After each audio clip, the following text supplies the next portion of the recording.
ध्यान समझिएगा, कोई भी चीज बनाते हैं उसके पीछे कोई ना कोई कारण जरूर है। तो एमसीडी क्या होती है देखिएगा, एमसीडी का काम क्या है, एमसीडी जो होती है वो जो हमारे एमसीडी जो होती है जो हमारे आसपास के मोहल्लों का साफ सफाई करना है। तो बोला गया भैया साफ सफाई कौन करेगा, अब विधायक जी तो तुम्हारे घर पे आएंगे नहीं साफ सफाई करने के लिए, तो क्या किया जाए, तो उसके लिए रूल निकाला गया। रूल ये निकाला गया कि गांव में बोला गया प्रधान बनाया जाएगा और शहर में बनाया जाएगा एमसीडी काउंसलर, जिसे बोलते हैं पार्षद। क्या बोलते हैं, पार्षद। ध्यान से सुनिएगा, स्थानीय सरकार एक रूल लागू हुआ संविधान में। क्या बोला गया, स्थानीय सरकार, क्योंकि लोगों को एक चीज समझ में नहीं आ रही थी कि जो विधायक जिसको हमने जिता के भेजा है वो हमारे पास आता ही नहीं है, सांसद तो कभी नहीं आएगा जिंदगी में, तो हम क्या करें। तो बोला गया कि स्थानीय सरकार बनाओ, गांव का प्रधान बनाओ। प्रधान क्या करेगा, एक गांव का ठेका लेगा अपनी टीम, एक गांव को संभालेगा जी।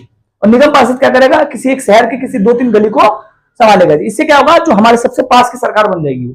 कोई भी प्रॉब्लम होगी हम उसकी बुद्धि पकड़ सकते हैं, कोई भी प्रॉब्लम होगी हम उससे बात कर सकते हैं, वो हमारी सारी प्रॉब्लम को सॉल्व करेगा, समझ रहे हो। और जो बड़ी प्रॉब्लम होगी तो पास कर देगा विधायक को, उससे बड़ी प्रॉब्लम होगी पास कर देगा सांसद को। इसलिए लेयर बनाया गया ताकि जनता को सुविधा मिल जाए, तो ये लेयर बनाया गया, सिंपल सी बात है। तो बोला गया भैया एमसीडी काउंसलर होगा। अब एमसीडी में क्या होता है, तो एमसीडी की फुल फॉर्म होगी म्युनिसिपल कॉर्पोरेशन डिपार्टमेंट। डिपार्टमेंट भी बोल सकते हो, अदरवाइज दिल्ली बोल सकते हो, लेकिन अलग अलग जगह भी तो एमसीडी है, ठीक है, एमसीडी है। तो म्युनिसिपल कॉर्पोरेशन डिपार्टमेंट एमसीडी। अब इसका इलेक्शन क्या होता है, ध्यान सुनना। जो निगम पार्षद बनता है वो 10,000 लोगों का ध्यान रखता है जी। कितने हजार लोगों का, 10,000 लोगों का ध्यान रखता है। यानी कितने, 10,000 में से एक बंदा जो बनता है वो निगम पार्षद बनता है जी, ठीक। तो निगम पार्षद में 10,000 जहां तक लोग आते हैं वहां तक का एरिया किसका होता है, निगम पार्षद का एरिया होता है जी, समझ गए। चलिए आगे बढ़ते हैं। तो उसका काम क्या है, तो बोला गया भैया देखो जो पार्क है जितने भी, शहर की बात करो, गांव में तो होते नहीं है, शहर में जितने भी पार्क हैं साफ सफाई तू देखेगा, गलियों में कचरा जितना है तू देखेगा।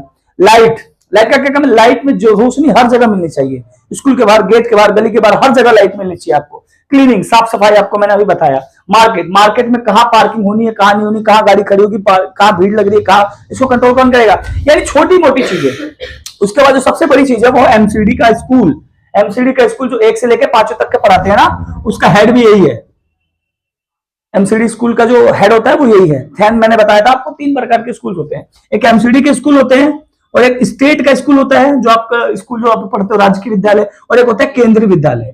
केंद्रीय विद्यालय का नाम सबने सुना होगा। तो 3 प्रकार के सरकार, और इनको तीनों को अलग अलग लोग संभालते हैं। एमसीडी को संभालता है पार्षद, ठीक, और स्टेट को संभालता है सीएम यानी एमएलए हमारा, और जो केंद्र को संभालता है उसे कहते हैं, केंद्र को जो संभालता है उसे कहते हैं एमपी। क्या कहते हैं, एमपी। अब ध्यान से सुनना एक और बात, तो जो एमसीडी का जो म्युनिसिपल कॉर्पोरेशन डिपार्टमेंट है उसका तो हमारे गली से जीत कर बंदा गया है, उसे कहेंगे निगम पार्षद।